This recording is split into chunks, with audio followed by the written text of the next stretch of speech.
మాట్లాడుతున్నారు. ఇప్పుడు లైవ్ లో చూద్దాం.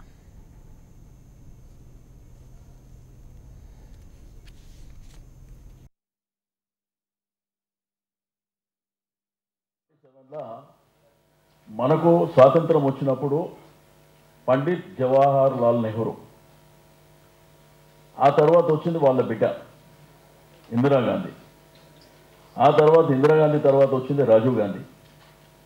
సంజయ్ గాంధీ ఉంటే అతను ఏదో మరణించాడు, వాళ్ళ మిస్సెస్ కూడా మేనకా గాంధీ, ఆ తర్వాత సోనియా గాంధీ, తర్వాత రాహుల్ గాంధీ. ఇప్పుడు నిన్న స్టేజ్ మీద రాహుల్ గాంధీ కూర్చున్న పక్కన ఎవరు కూర్చున్నారు? ఉత్తమ్ కుమార్ రెడ్డి. వాళ్ళ భార్య ఎమ్మెల్యే, ఆయన ఎమ్మెల్యే. ప్రీవియస్ చీఫ్ మినిస్టర్స్ మన రాష్ట్రానికి సంబంధించి విజయభాస్కర్ రెడ్డిని మొదలుకొని రాజశేఖర్ రెడ్డి, కిరణ్ కుమార్ రెడ్డి, ఈ విధంగా ఎవరి బ్యాక్గ్రౌండ్ తీసుకున్నా కానీ వాళ్ళ కుటుంబం అంతా రాజకీయాలలో ఉన్నారు.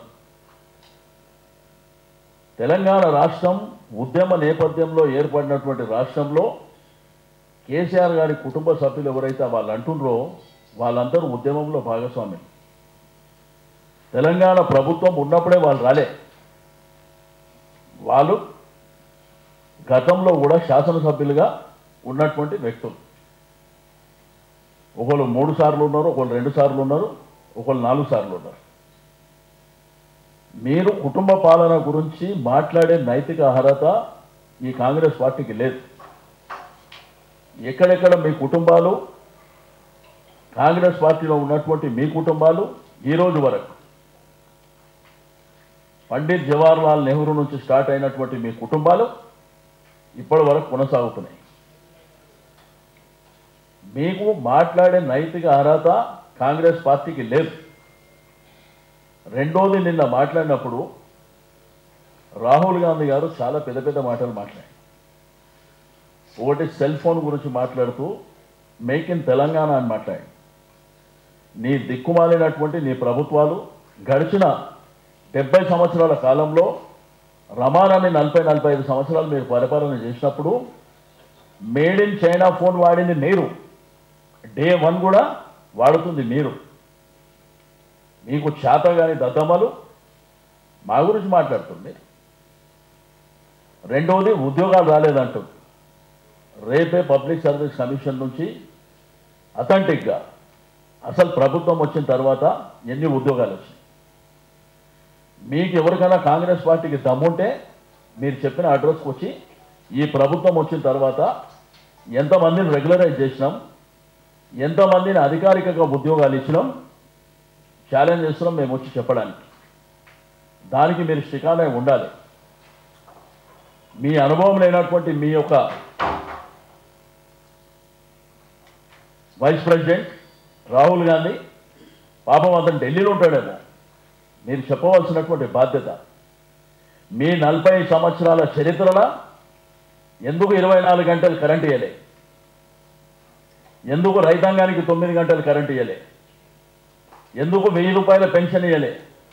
ఎందుకు 1500 పెన్షన్ ఇవ్వలే? 6 కేజీల బియ్యం ఎందుకు ఇవ్వలే?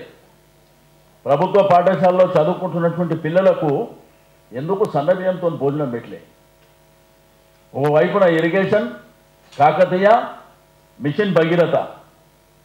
ఈ డిసెంబర్ మాసంలో రాష్ట్రం అంతా ఇంటింటికి ట్యాపు ద్వారా వాటర్ ఇస్తున్నాం.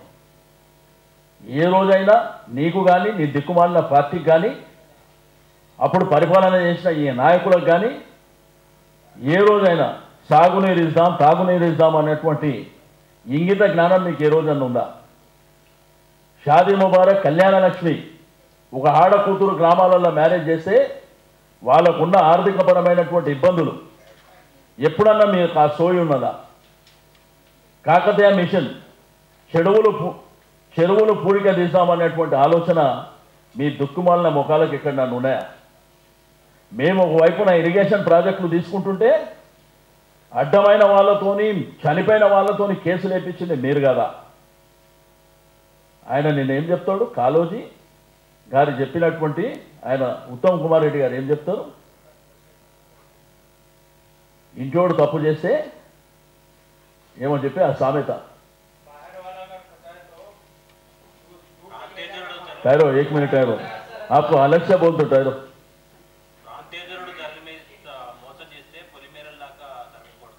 మరి ఈ ఇరిగేషన్ ప్రాజెక్టులు ఒకవైపున మనం చేస్తుంటే ఈ కేసులు వేసేటువంటి కాంగ్రెస్ పార్టీని ఈ రాష్ట్రం నుంచి తరిమి కొట్టాలా ఇంకేం చేయాలనేటువంటిది ఆ ఉత్తమ్ కుమార్ రెడ్డి చెప్పాలి.